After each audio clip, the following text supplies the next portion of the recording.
जय हिंद स्टूडेंट, आपका स्वागत है के एस सी क्लासेस गया में। आज का टॉपिक है, सबसे पहले समस्थानिक के बारे में पढ़ेंगे, उसके बाद समभारिक के बारे में और उसके बाद सम न्यूट्रॉनिक और सम इलेक्ट्रॉनिक के बारे में पढ़ेंगे। और वीडियो को अंत तक देखना। यदि क्लास पसंद आता है तो इस चैनल को सब्सक्राइब कर देना। अब जरा ध्यान से समझो। सबसे पहले हम लोग किसके बारे में जानेंगे, तो समस्थानिक के बारे में जानेंगे। और समस्थानिक को और इंग्लिश में किस नाम से जानते हैं, तो आइसोटोप के नाम से जानते हैं। यहां तक बातें क्लियर हुआ। अब इसे समझने के लिए एक पॉइंट बताते हैं, उसे जरा ध्यान से समझेगा। ई मान लेते हैं कोई तत्व है, एक्स वाई जेड कोई तत्व है। अब तत्व के नीचे जो होगा ना बाबू, इसको कहेंगे परमाणु संख्या। इसको किस नाम से जानते हैं, तो इसको जानेंगे परमाणु संख्या के नाम से। क्लियर। और उसके बाद अच्छा बताओ, हमको एक बोरा चावल मिला ले जाने के लिए, तो भारी है। तो भारी को हम लोग ज्यादातर कहाँ रख कर ढोते हैं, माथा पे। यानी जो भी भार, भार मतलब द्रव्यमान, वो द्रव्यमान को हम लोग माथा पर रख के ढोते हैं, मतलब वो ऊपर है। तो याद रखना कि जो ऊपर होगा ना, इसको कहेंगे द्रव्यमान संख्या। इसको किस नाम से जानेंगे, द्रव्यमान संख्या। ए वाला मेमोरी में सेट हुआ। क्या बताएं कि तत्व के नीचे जो होगा वो परमाणु संख्या कहलाएगा, और तत्व के ऊपर होगा वो क्या कहलाएगा, द्रव्यमान संख्या कहलाएगा। आप जरा ध्यान से समझेगा, यहाँ जरा ध्यान से समझेगा। ई का लिखे कार्बन, और यहाँ का लिख दिए 6। तब बताओ 6 का कहलाएगा परमाणु संख्या। ऊपर लिख दिए कितना, 12। तब बताओ ई कार्बन के ऊपर 12 है, तो 12 का कहलाएगा द्रव्यमान संख्या। क्लियर हुआ। उसके बाद यहाँ पे लिखे कार्बन, और कार्बन के नीचे लिखे क्या, 6। तो ये का कहलाएगा परमाणु संख्या। ऊपर में लिख दिए कितना बाबू, तो ऊपर में लिख दिए 14। तो ये क्या कहलाएगा, ये द्रव्यमान संख्या कहलाएगा। अब हम जो बताते हैं वो जरा ध्यान से समझेगा। ई भी कार्बन है बाबू, और ई भी कार्बन है, लेकिन यहाँ पर भी परमाणु संख्या 6, यहाँ भी परमाणु संख्या 6। एक मतलब ई कहाँ है, परमाणु संख्या का है, परमाणु संख्या का है बाबू, परमाणु संख्या का है। तो बराबर है, बराबर ना है। देखो ना, यहाँ पर भी 6, यहाँ पर भी 6, तो परमाणु संख्या बराबर। अब जरा ध्यान से देखो, ई का है, ई यहाँ 12, यहाँ 14। तो जो ऊपर होता है उसको द्रव्यमान संख्या कहते हैं, मतलब भार। अब बताओ द्रव्यमान संख्या बराबर है कि अलग अलग, तो अलग अलग। तो इसको क्या लिखेंगे, यही लिखेंगे द्रव्यमान संख्या का है, अलग अलग है। द्रव्यमान संख्या का है बाबू, तो द्रव्यमान संख्या अलग अलग है। तो एकरे का कहेंगे, समस्थानिक। समस्थानिक किसको कहेंगे, क्लियर हुआ।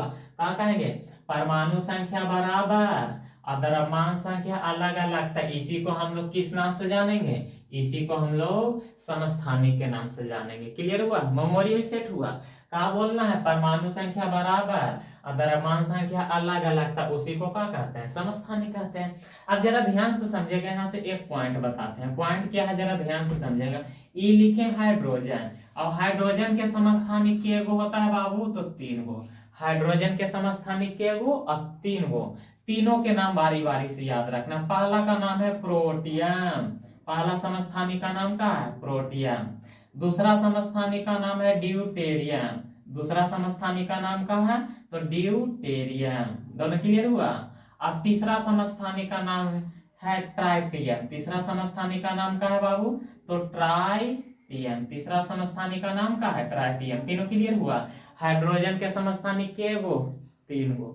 पहला का नाम प्रोटियम, दूसरा का नाम ड्यूटेरियम, और तीसरा का नाम ट्राइटियम। अब जरा समझेगा, एक का भी सूत्र होता है, एक का भी सूत्र होता है, एक का भी सूत्र होता है, तीनों का सूत्र होता है। अच्छा बता, ये हाइड्रोजन के समस्थानिक है, तो हाइड्रोजन तो रहेगा ही रहेगा। क्लियर। अभी तुरंत बताएं कि ई समस्थानिक है, और जब भी समस्थानिक की बात किया जाए तो परमाणु संख्या का होता है बराबर, और परमाणु संख्या हमेशा कहाँ होता है, नीचे। और हाइड्रोजन के परमाणु संख्या कितना, 1। तो यहाँ कितना होगा, 1, यहाँ भी 1 और यहाँ भी 1। अब देखो ये प्रोटियम 1 नंबर पर है, तो एक द्रव्यमान 1 हो जाएगा। ये 2 नंबर पर है, तो ड्यूटेरियम के द्रव्यमान कितना हो जाएगा, 2।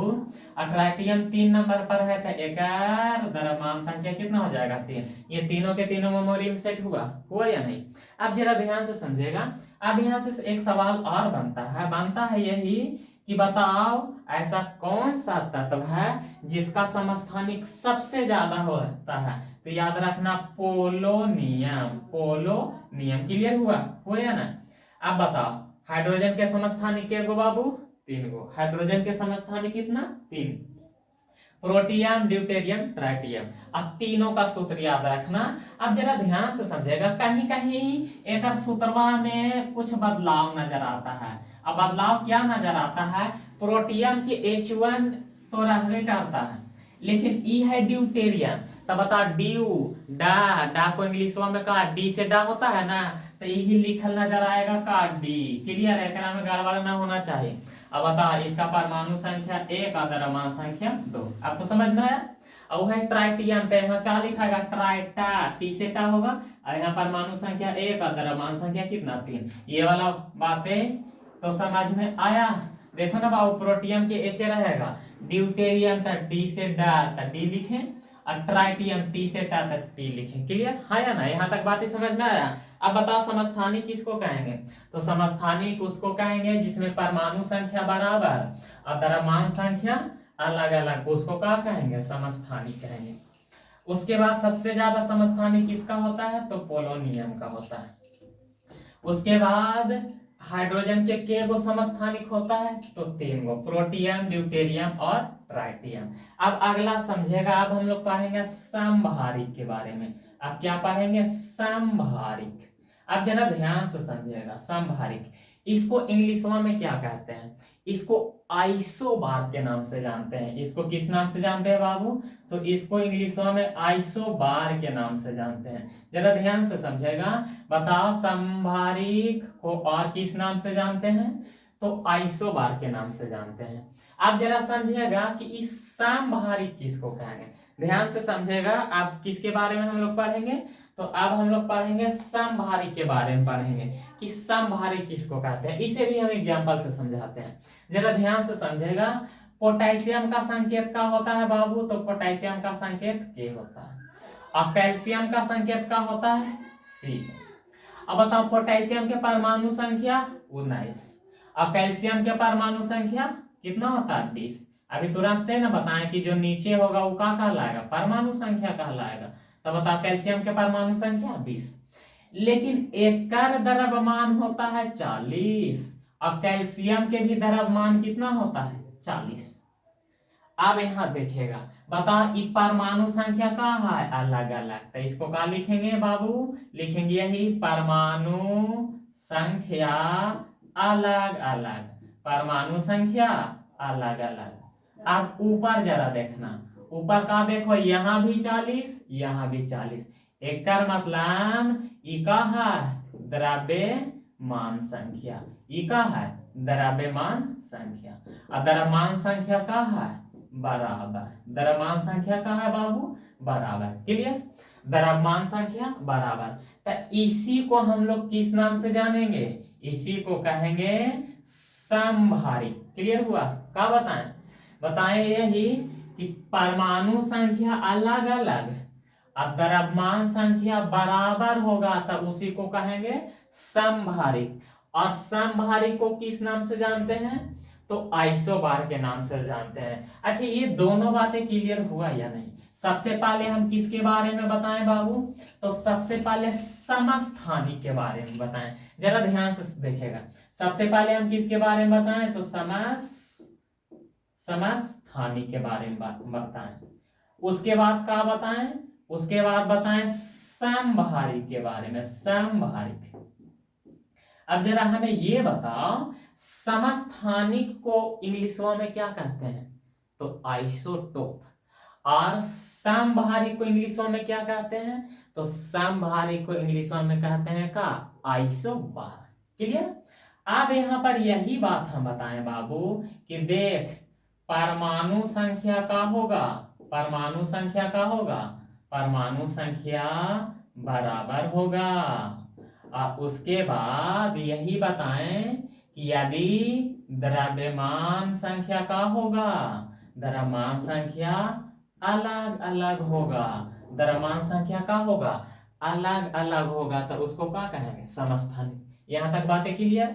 असमभारिक में जस्ट टेकर का हो जाता है, उल्टा हो जाता है। उल्टा यही होता है, परमाणु संख्या का हो जाएगा, परमाणु संख्या का होगा बाबू, तो परमाणु संख्या अलग अलग होगा, परमाणु संख्या का होगा अलग अलग, लेकिन द्रव्यमान संख्या का होगा बाबू, द्रव्यमान संख्या का होगा बराबर होगा। इसमें कंफ्यूजन नहीं होना चाहिए, ये ना कि गाय के सिंग भैंस में और भैंस के सिंग गाय में फेंट देगा, तब उस कंडीशन में क्या होगा, आपका सवाल गलत होने की संभावना है। यहाँ तक बातें तो समझ में आया या नहीं? अब जरा ध्यान से समझेगा, यहाँ से कई तरह के पॉइंट बनता है, वो जरा ध्यान से समझेगा। अब पॉइंट क्या बनता है, यही पॉइंट बनता है कि कुछ समस्थानिक बताएंगे, क्या बताएंगे, कुछ समस्थानिक बताएंगे, और उस समस्थानिक का उपयोग कहाँ कहाँ किया जाता है। जैसे सबसे पहले बताएंगे यूरेनियम के बारे में, सबसे पहले किसके बारे में बताएंगे बाबू, यूरेनियम। जरा ध्यान से समझेगा, इसका इस्तेमाल कहाँ कहाँ किया जाता है। तो सबसे पहले हम लोग किसके बारे में जानेंगे, तो यूरेनियम के बारे में जानेंगे, किसके बारे में जानेंगे, और वो भी यूरेनियम कितना, तो यूरेनियम 235, यूरेनियम 235। अब जरा ध्यान से समझेगा कि यूरेनियम 235 का इस्तेमाल कहाँ करते हैं, तो याद रखना चट्टान के आयु निकालने में। का बाबू, तो चट्टान, चट्टान समझता है पत्थर, तो चट्टान के आयु, आयु मतलब ओकर उम्र, मतलब वो चट्टान कितना दिन के पुराना है, तो चट्टान के उम्र को पता करने में किसका इस्तेमाल करते हैं, किसका इस्तेमाल करते हैं, तो यूरेनियम 235 का इस्तेमाल करते हैं। उसके बाद अगला पॉइंट याद रखना सोडियम, सोडियम का संकेत क्या होता है, Na। सोडियम 24 का इस्तेमाल कहाँ करते हैं, तो इसका उपयोग हम लोग करते हैं रक्त के थका ज्ञात करने में। का, रक्त के थका को पता करने में किसका इस्तेमाल करते हैं बाबू, सोडियम 24 का इस्तेमाल करते हैं। उसके बाद याद रखना अगला पॉइंट कोबाल्ट, बड़का सी छोटका हो, क्लियर। कोबाल्ट 60 का इस्तेमाल किसको पता करने में करते हैं, तो रक्त कैंसर के इलाज में। क्या बाबू, रक्त कैंसर, रक्त कैंसर के इलाज में क्या इस्तेमाल करते हैं, कोबाल्ट 60 का, क्लियर हुआ। यूरेनियम 235 का इस्तेमाल कहाँ करते हैं, चट्टान के उम्र पता करने में। उसके बाद सोडियम 24 का इस्तेमाल करते हैं कहाँ, रक्त के थका को ज्ञात करने में।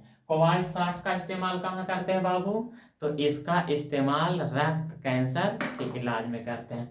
उसके बाद आर्सेनिक 74 का बाबू, का बोले, आर्सेनिक, आर्सेनिक, आर्सेनिक 74 का इस्तेमाल कहाँ करते हैं, तो याद रखना आर्सेनिक 74 का इस्तेमाल ट्यूमर को पता लगाने में। क्या, ट्यूमर, ट्यूमर इसी को हम लोग क्या कहते हैं, गिल्टी बोलचाल की भाषा में।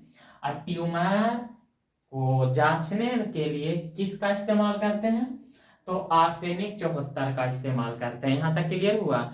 उसके बाद अगला याद रखना पांचवा आयोडीन। क्या बाबू, आयोडीन 131, आयोडीन, आयोडीन 131 का इस्तेमाल किसको जांचने में किया जाता है, तो याद रखना यहाँ पर एगो ग्रंथि है, इसी को कहते हैं थायराइड ग्रंथि। तो बताओ थायराइड ग्रंथि को चेक करने के लिए, का बाबू, थायराइड, थायराइड ग्रंथि को चेक करने के लिए किसका इस्तेमाल करते हैं, तो आयोडीन 131 का इस्तेमाल करते हैं, क्लियर। उसके बाद अगला याद रखना ये सब का है, ये सब समस्थानिक है, ये सब का है बाबू, तो ये सब समस्थानिक है। आइए यहाँ से सीधा सीधा सवाल एग्जाम में बनता है। अगला याद रखना फास्फोरस 32 का बाबू, फास्फोरस, फास्फोरस, फास्फोरस 32 का इस्तेमाल कहाँ किया जाता है, तो फास्फोरस 32 से समस्थानिक के फास्फोरस 32 से ल्यूकेमिया का इलाज किया जाता है। किसका इलाज किया जाता है, तो ल्यूकेमिया, किसका इलाज किया जाता है बाबू, तो ल्यूकेमिया का इलाज किया जाता है। फास्फोरस 32 से किसका इस्तेमाल किया जाता है, फास्फोरस 32 से किसको जांचा जाता है, तो ल्यूकेमिया को जांचा जाता है। एक सातवां याद रखना लोहा 59, क्या बाबू, लोहा 59, और यही लोहा 59 से किसको चेक किया जाता है, तो याद रखना टीबी, टीबी को ही कहा कहते हैं, क्षय रोग। इसी को और किस नाम से जानते हैं? यही टिबिया को बाबू कहते हैं का क्षय रोग, और इसी को और एक नाम से जानते हैं, कहते हैं का आरक्ता। का इसी को और किस नाम से जानते हैं? तो आरक्ता के नाम से जानते हैं। इतना बातें क्लियर हुआ या नहीं? यूरेनियम 235 का इस्तेमाल कहाँ करेंगे? तो चट्टान की उम्र को पता करने में यूरेनियम 235 का इस्तेमाल करते हैं। क्लियर? उसके बाद लोहा 59 का इस्तेमाल किसको चेक करने में? तो टीबी या क्षय रोग को जांचने में किया जाता है। समस्थानिक और समभारिक दोनों समझ में आया या नहीं? अब हम लोग पढ़ेंगे किसके बारे में, जरा ध्यान से समझेगा। अब हम लोग पढ़ेंगे सम न्यूट्रॉनिक के बारे में, अब उसके बाद हम लोग पढ़ेंगे सम इलेक्ट्रॉनिक के बारे में। अब जरा ध्यान से समझेगा, इस वीडियो को 1-2 बार देख लेना, और देखने के बाद ज्यादातर बुक को पढ़ लेगा ना, 1-2 बार वीडियो देख के, तो निश्चित है खोपड़ी में सेट हो जाएगा। अब हम लोग पढ़ेंगे किसके बारे में बाबू? तो अब हम लोग पढ़ेंगे सम न्यूट्रॉनिक के बारे में। अब हम लोग किसके बारे में पढ़ेंगे? सम न्यूट्रॉनिक के बारे में पढ़ेंगे। और उसके बाद हम लोग पढ़ेंगे किसके बारे में? तो सम इलेक्ट्रॉनिक के बारे में पढ़ेंगे। किसके बारे में? तो सम इलेक्ट्रॉनिक के बारे में पढ़ेंगे। अब ये दोनों बातें जरा ध्यान से समझेगा, सम इलेक्ट्रॉनिक के बारे में। लेकिन क्या है कि कभी कभी इसका इंग्लिशवा में नंबर पूछ देता है, तो याद रखना इसको कहेंगे आइसोटोन। इसको इंग्लिश में किस नाम से जानेंगे? तो आइसोटोन के नाम से जानते हैं। बातें क्लियर हुआ? अब उसके बाद इसको इंग्लिशों में किस नाम से जानते हैं? तो याद रखना आइसो इलेक्ट्रॉनिक के नाम से जानते हैं। आइसो इलेक्ट्रॉनिक के नाम से जानते हैं। दोनों बातें क्लियर हुआ कि नहीं? हुआ या ना? का सम न्यूट्रॉनिक को किस नाम से जानेंगे? तो इसे आइसोटोन के नाम से जानेंगे। और सम इलेक्ट्रॉनिक को किसके नाम से जानेंगे? तो आइसो इलेक्ट्रॉनिक के नाम से जानेंगे। अच्छा बताओ, बोलो तो सम न्यूट्रॉनिक। न्यूट्रॉनिक न्यूट्रॉनिक मतलब जेकरा में न्यूट्रॉन का होगा। न्यूट्रॉनिक मतलब जेकरा में न्यूट्रॉन का होगा बराबर होगा। और जेकरा में न्यूट्रॉन बराबर होगा ना बाबू, ओकरे का कहेंगे? सम न्यूट्रॉनिक। क्लियर? और ई का लिखा है सम इलेक्ट्रॉनिक। सम इलेक्ट्रॉनिक, इलेक्ट्रॉनिक मतलब इलेक्ट्रॉनिक विन्यास का। सम इलेक्ट्रॉनिक, इलेक्ट्रॉनिक का मतलब जेकरा में इलेक्ट्रॉनिक विन्यास का हो बराबर। एग्जाम्पल से भी बताते हैं, जिसमें इलेक्ट्रॉनिक विन्यास का हो बराबर हो। जिसमें इलेक्ट्रॉनिक विन्यास का होगा बराबर, जिसमें इलेक्ट्रॉनिक विन्यास बराबर होगा वो कहलाएगा सम इलेक्ट्रॉनिक। और जिसमें न्यूट्रॉन की संख्या बराबर होगा वो क्या कहलाएगा? वो कहलाएगा सम न्यूट्रॉनिक। अब जरा ध्यान से समझेगा, ई का लिखे हाइड्रोजन और ई का लिखे हीलियम। क्लियर? हीलियम के परमाणु संख्या 2 और द्रव्यमान संख्या कितना? 4। यहाँ तक बात क्लियर? हाइड्रोजन की परमाणु संख्या 1। हाइड्रोजन के समस्थानिक के वो होता है 3 गो, प्रोटियम, ड्यूटेरियम, ट्राइटियम। तो एकर वजनवा यानी भार 1 होगा, एकर 2 होगा, एकर 3 होगा। Protium, deuterium, tritium. तो ट्राइटियम के द्रव्यमान कितना होगा? 3 होगा। क्लियर?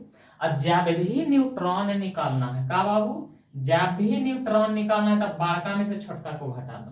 तो बड़का कितना है? 3। एकरा में छोटका 1 जाएगा। तो बताओ एजा पर न्यूट्रॉन की संख्या कितना होगा? 3 में से 2 जाएगा, 1 जाएगा तो 2। क्लियर? अब जरा समझेगा, एक का न्यूट्रॉन निकालेला क्या करेंगे? बड़का में से छोटका घटा देंगे। बड़का कितना है? 4 और छोटका कितना है? 2 न्यूट्रॉन। अब यहाँ देखना, 4 में से 2 जाएगा तो कितना बचेगा? 2 बचेगा। अब यहाँ देखो, यहाँ भी न्यूट्रॉन 2 गो और यहाँ भी न्यूट्रॉन 2 गो, मतलब न्यूट्रॉन का है बराबर है। मतलब दो तत्व का न्यूट्रॉन जब बराबर होगा उसी को क्या कहेंगे? सम न्यूट्रॉनिक। क्लियर? यहाँ तक तो बातें समझ में आया या नहीं? अब जरा ध्यान से समझेगा, ई का है सम इलेक्ट्रॉनिक। सम इलेक्ट्रॉनिक मतलब जब दो तत्व के इलेक्ट्रॉनिक विन्यास करेंगे तो इलेक्ट्रॉनिक विन्यास का होना चाहिए? बराबर होना चाहिए। वो दोनों का इलेक्ट्रॉनिक विन्यास का होना चाहिए बाबू? तो वो दोनों का इलेक्ट्रॉनिक विन्यास बराबर होना चाहिए। अब जरा ध्यान से समझेगा, जैसे यहाँ पे लिख दिए नियॉन। नियॉन का संकेत होता है Ne। और यहाँ पे लिख दिए का सोडियम, सोडियम का संकेत होता है Na।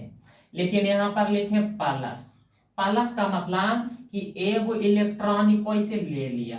हाँ, प्लस का मतलब इस सोडियम कोई से एगो इलेक्ट्रॉन का ले लिया।